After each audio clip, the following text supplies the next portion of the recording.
నమస్కారం మిత్రులారా, నేను మీ జర్నలిస్ట్ సూరన్న. రైతుల విషయం ఆలోచిస్తే చాలా బాధ అనిపిస్తుంది మిత్రులారా. చాలా దయనీయమైన పరిస్థితిలో రైతులు ఉన్నారు. నిజంగా ఈ 2 సంవత్సరాలు కాంగ్రెస్ పార్టీ ఇచ్చిన హామీలను నెరవేర్చడంలో విఫలమైపోయింది.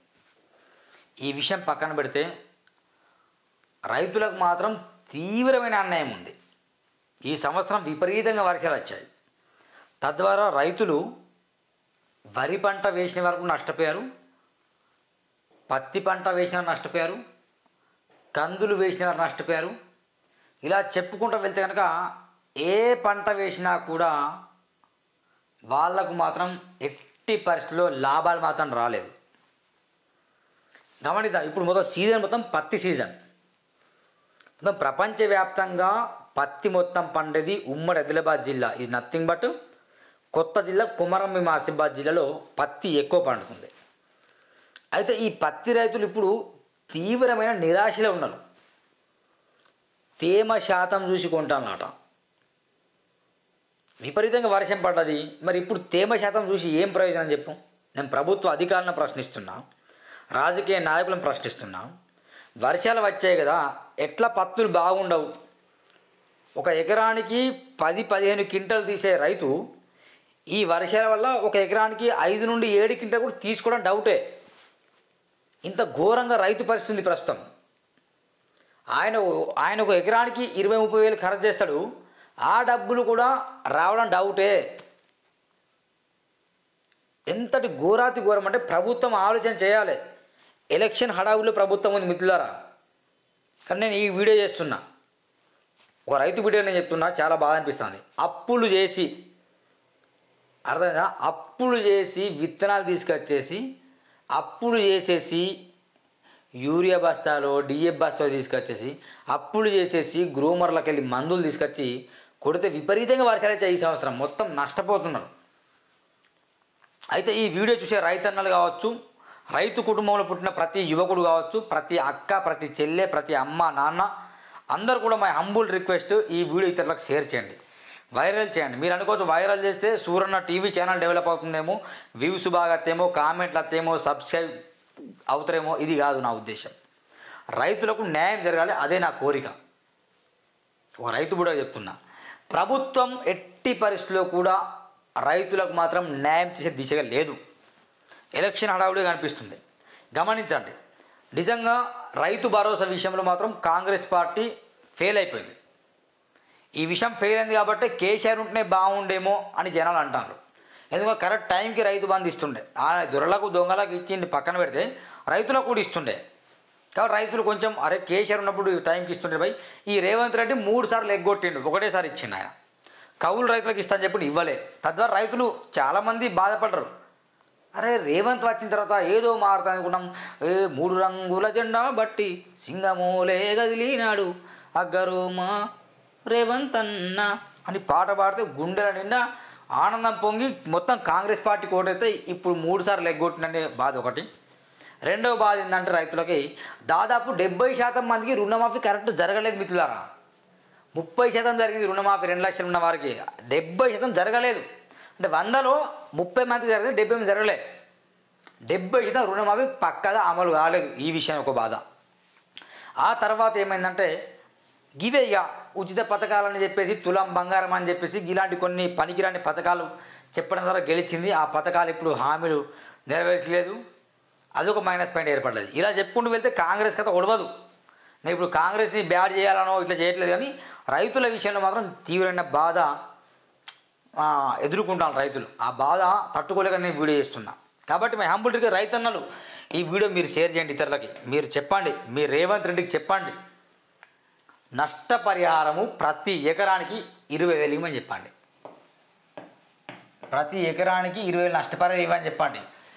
వీళ్ళు ఏమంటారంటే మేము అగ్రికల్చర్ ఆఫీసర్లు వస్తాను, అధికారులు రాసుకుంటాను, పైన పంపిస్తారు, నష్టపరిహారం ఇక వాళ్ళు డిసైడ్ చేస్తే డైరెక్ట్ మీ అకౌంట్లో పడతామని చెప్తారు. ఇది అంతా డంబపు మాటలు, అన్ని దుర్మార్గపు మాటలు. ఇవి అట్లా రాదు. గట్ల గతం నుండి 10 సంవత్సరాలు ఇదే సర్వే చేస్తాను. రైతులు నష్టపోతాను, వర్షాలు వస్తాయి, పంటలు పోతాయి, వరదలు వస్తాయి, పంటలు మునుగుతాయి, పంట చేతికి అత్తలేదు, అధికారులు వస్తాను రాసుకుంటాను, ఎంత నష్టపోయింది, ఎన్ని ఎకరాలు మునిగింది అని చెప్తాను. వాళ్ళకి ఏం అత్తలేదు నష్టపరిహారాలు. కాబట్టి గన్ షాట్గా ఒక స్టేట్మెంట్ ఇవ్వాలి రేవంత్ రెడ్డి గారు. ప్రతి ఎకరానికి మీరు ఖచ్చితంగా ఎంత ఇవ్వాలి. మా పత్తి రైతుల బాధలు చెప్తున్నా. పత్తి రైతులు నిజంగా చాలా కష్టపడి పంటను వేశారు, వర్షాలు వచ్చాయి, పత్తులు ఇప్పుడు 2 సార్లు తీయలేరు, ఒకటేసారి తీస్తారు. తద్వారా పెట్టిన డబ్బులు వెళ్ళవు. ఏ రైతు కూడా ఆనందంగా లేడు, ఇది ఫిక్స్. ఏ పత్తి రైతు కూడా ఆనందంగా లేడు. 2-3 సార్లు తీస్తారు పత్తి పంటని. ఇప్పుడు ఒకటేసారి తీస్తారు. కాయలు కూడా ఎక్కువ కాయలేదు, పూత ఎక్కువ రావట్లేదు. వచ్చిన పూత మొత్తం వర్షానికి మొత్తం పడిపోయింది. కాబట్టి నష్టపోయారు. వాళ్ళకి ఎంతనా పంటని మీరు ఇచ్చిన రేట్ ఎంత ఉంది? ఇప్పుడు 7,000 నుండి 8,000 చెప్తాను రేటు. అర్థమైందా? ఇది ఒక రేటేనా మిత్రులారా? మీరు చెప్పండి, ఇది ఒక రేటేనా? 7-8 ఏం సరిపోతాయి ఒక క్వింటాల్కి? దీనిలో కైకిలు చేసే వాళ్ళే 15 రూపాయలు 10 రూపాయలు తీసుకుంటారు. ఫస్ట్ అయితే 10-15 రూపాయలు కైకిలు తీసుకుంటారు క్వింటాల్కి. అందా వీళ్ళంతా ఏం చేయాలి? బొలోరో లెక్కించాలి. ఈ బొలోరో అతను తీసుకుంటాడు, బొలోరో యజమాని తీసుకుంటారు. ఆయన మళ్ళీ కైకిలం పెట్టుకుంటారు, ఆయన డబ్బులు ఇవ్వాలి. చూడండి ఎంత అంటే ఎక్కడి నుంచి ఎంత పోతుంది. ట్రాన్స్పోర్ట్ చూసుకోవాలి. చివరికి వీళ్ళకి వచ్చేది ఏముండదండి, మొత్తం నష్టమే వస్తుంది. దాదాపు 6,000 రూపాయలు వీళ్ళ చేతికి వస్తాయి. ఏం సరిపోతాయి చెప్పండి? ఒక క్వింటాల్కి 6,000 ఏం సరిపోతాయి? కనిపించేది 8,000, కానీ వాళ్ళ చేతికి వచ్చేది 6,000 ఉంటుంది. కాబట్టి దయచేసి ప్రభుత్వమే చిత్తశుద్ధి చేసేసి ఈ రేట్ని నా అంచనా ప్రకారం మీరు పత్తి రైతులకు ప్రస్తుతం మీరు 12,000 రూపాయలు ఇవ్వాలి. 12,000 రూపాయలు పత్తి రైతులకు క్వింటాల్కి ఇవ్వాలి, నెంబర్ 1 అది. ఆ తర్వాత ఎకరానికి 20,000 నష్టపరిహారం ఇవ్వాలి. 5 ఎకరాల్లో పత్తి పంట వేస్తే 5 ఎకరాల్లో పత్తి పంట వేస్తే వర్షాలు రాకపోతే మేము డిమాండ్ చేసేవాళ్ళం కాదు కదా. వర్షాలు వచ్చాయి, వరదలు వచ్చాయి, మొత్తం నష్టపోయారు కాబట్టి మేము డిమాండ్ చేస్తున్నాం. 5 ఎకరాలు ఉన్నాయనుకోండి, 1,00,000 రూపాయలు ఇవ్వాలి. 1,00,000 రూపాయల వద్ద తద్వారా ఆయన పెట్టిందే 1,00,000 రూపాయలు పెట్టుబడి పెడతాడు. 5 ఎకరాలు ఉన్న రైతు ఎక్కువనే తక్కువ పెట్టాడు. మీరు ఇచ్చే 1,00,000 రూపాయలు మొత్తం అంటే నష్టాలు రాకుండా నష్టాల నుండి కోలుకుంటాడు ఆయన, అంతే. ఊపిరి పీల్చుకున్నాడు కొంచెమైనా. మీరు గిదే రేటు 7,000 ఇస్తే ఆ 5 ఎకరాలలో ఇప్పుడు వర్షం వచ్చేసి కనీసం 20 క్వింటాలు కూడా పండది. 20 × 7 1,40,000 అయితే వాళ్ళ చేతికి వచ్చి 1,00,000 రూపాయలే నష్టమవుతుంది. కాబట్టి నా డిమాండ్ ఏంటి మిత్రులారా? ప్రతి పత్తి రైతుకి 12,000 రూపాయలు క్వింటాల్కి ఇవ్వాలి, నెంబర్ 1 డిమాండ్. నెంబర్ 2 డిమాండ్ ఏంటంటే ఎకరానికి 20,000 రూపాయలు నష్టపరిహారం ఇవ్వాలి రైతులకి. 3వ డిమాండ్ ఏంటంటే ఈ రైతుల పత్తిని తేమ శాతం లేకుండా కొనాలి మొత్తం. వర్షాలు పడ్డాయి, వాళ్ళు ఏం చేస్తారు మరి? దేవుని అన్నాను మీరు, దయచేసి దేవుడి మీద ప్రతీకారం తీర్చుకోండి మీరు. రైతులు తప్పులేదా? వర్షం వచ్చింది, వర్షాన్ని దేవుడే పంపిణీ అంటారు కదా. కాబట్టి మీరు ఏం చేసినా దేవుడిని చేయండి, రైతులను బలి చేయకండి. ఇక్కడ రైతులు బరాబర్ పంట పండి వర్షం వచ్చింది పోయింది, తేమ శాతం మీరు ఎట్లా చూస్తారు? తడిసిందా తడదా? తడుతుంది, బరాబర్ తడుతుంది. కాబట్టి నా డిమాండ్ ఈ 3 డిమాండ్ మిత్రులారా. రైతన్నలారా మీరు ఖచ్చితంగా ఈ వీడియోని షేర్ చేయండి. ఇతరులకి మీరు రోడ్డు నెక్కాలి, ఒక 5 రోజులు టైం పక్కన రోడ్డు నెక్కండి. సూరన్న మీకోసం వస్తారు. మీరు రోడ్డు నెక్కితే నేను వస్తాను, మీకోసం నేను వస్తాను.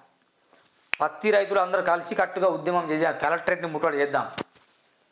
అక్కడ వినకపోతే హైదరాబాద్ వద్దాం, వచ్చేసి మన బాధలు చెప్దాం. తొందరపడి మీ పంటను నమ్ముకోకండి, నమ్ముకోండి, మీ కష్టాన్ని నమ్ముకున్నాడు కాబట్టి. ఇది మిత్రులారా. ఇంకా వరికి నష్టమైంది, కందులు నష్టపోయారు. మొత్తంగా రైతు చాలా తీవ్ర నిరాశ ఉన్నాడు మిత్రులారా. ఆ రైతు కడుపులో పెట్టిన మా నాన్న కూడా చాలా అప్పులు ఉన్నారు తెలుసు. 3-4 లక్షల అప్పు భారం ఎట్లా మోస్తారో తెలుసు. కాబట్టి ఆ అప్పు పోవాలని చాలామంది రైతులకు ఉంటుంది. కానీ నష్టపరిహారం ఇవ్వలేదు అనుకోండి, రైతే నష్టపోతాడు. మళ్ళీ అప్పులు అవుతాయి. మళ్ళీ నెక్స్ట్ ఇయర్ పంట పండించాలిగా. మన లెక్క రాజకీయ నాయకులు దాచుకొని వాళ్ళ ఆల్మర్ల డబ్బులు ఉన్నట్టు రైతుల ఆల్మర్ల డబ్బులు ఉండవు కదా. వీళ్ళు మళ్ళీ అప్పు తేవాలి, వడ్డీ వ్యాపారం. మళ్ళీ అక్కడ వడ్డీ వ్యాపారం దగ్గర మళ్ళీ అక్కడ వడ్డీలు కట్టాలి. దానికి మిత్తి వడ్డీలు, బారు వడ్డీలు, చక్ర వడ్డీలు కట్టాలి. మళ్ళీ పంట దున్నించుకోవాలి. నువ్వు రైతు భరోసా, రైతు బీమా ఏమి ఇవ్వవు. నువ్వు రైతు భరోసా అయితే ఏమి ఇవ్వవు. రైతు కూలీలకు అసలు ఏమి ఇవ్వవు. మళ్ళీ రైతు కూలీలు నష్టపోతారు, రైతులు నష్టపోతారు. కాబట్టి నేను ఇదంతా కాంగ్రెస్ పార్టీ చేస్తున్న మోసమే. ఆ మోసం గురించి నేను మాట్లాడితే చాప్టర్ ఉండదు, 24 hours సరిపోవు, 24 గంటలు సరిపోవు. కాబట్టి ఖచ్చితంగా 12,000 మాత్రం ప్రతి క్వింటాల్కి ఇవ్వాలి, 20,000 నష్టపరిహారం ఇవ్వాలి. ఎక్కడ ఇవ్వాలి? ఇది కూడా మీరు శ్రీశైలం వెళ్తారు కదా, ఎన్ని ఎకరాలు ఉన్నది మీకు? 5 ఎకరాలు సార్. ఎంత పత్తి పండినది? 30 ఎకరాలు సార్. 30 క్వింటాల పత్తి పండి సార్. 30 క్వింటాల 12,000 రూపాయలు ఇవ్వాలి. 30 × 20,000 ఇవ్వాలి సార్. 5 ఎకరాలు కదా, 5 × 20,000 ఇవ్వాలి వాళ్ళకి. అట్లా ఇస్తేనే బెటర్ మరి. ఇదండి మిత్రులారా రైతుల కోసం నేను చేస్తున్న వీడియో. మీకు నచ్చితేనే షేర్ చేయండి, లేకపోతే అదే లేదు. Thank you, bye bye.